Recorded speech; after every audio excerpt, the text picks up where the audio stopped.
The beginning of the Torah, the beginning of Bereishit, is the 6 days of creation, the days that end with Shabbat. And it's the section on Shabbat that we say every Friday night when we make Kiddush. Vayichulu hashamayim va'aretz. The heavens and earth were completed. And I want to focus on one word of that section, the very last word, la'asot, to do. Because we end by saying, Kivot Shabbat mikol melachto asher bara Elohim la'asot. Because on that day, God rested from all that God had created, la'asot, to do. What's the role of that last word? It should have just said that God created. So the Netziv of Naftali Tzvi Yehuda Berlin, in his commentary on the Torah, in his introduction, says that is to tell us that the world is not complete. God created, asher bara Elokim, but there is still la'asot. That creation has still much to be done to complete it.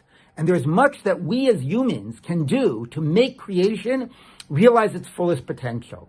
It's our obligation not just to have dominion over the world, but la'asot, to understand nature, to understand the science that's embedded and the wisdom that's embedded in nature, and to learn how we can best make the world achieve its greatest potentials, release those powers to do a la'asot for the original Bria.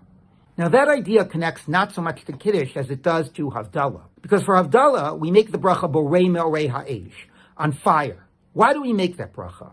Not only because we could not use fire on Shabbos, but the Gemara tells us because it was the first act that humans did when Shabbos was over, the first Shabbos.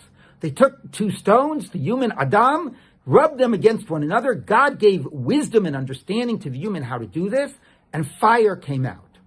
Now fire is the greatest and the first and the greatest of human discovery, I should say. That's why ancient myths have the human being stealing fire from the gods. Because fire is a type of a yesh me'ayin, something out of nothing. It gives heat, it gives light, it allows for cooking, it allows for bending metal. Fire is the founding of civilization. And this was the first thing that the human did with God's help, in partnership with God, making a creation into la'asot. And what I would ask us to do is to think about this when we make Havdalah, when we're about to begin the week. Rather than immediately running to our electronics and our phones and checking our emails and getting distracted by the busyness of the week, let's think about this mandate of la'asot. What is it that we can do and want to do this week to take the world that God has created and that God has given us and to help it realize some higher degree of power, of realization, of goodness? What are we going to do this week that will be our la'asot, that we will bring to the creation that God has made and that God has given us? Shabbat Shalom.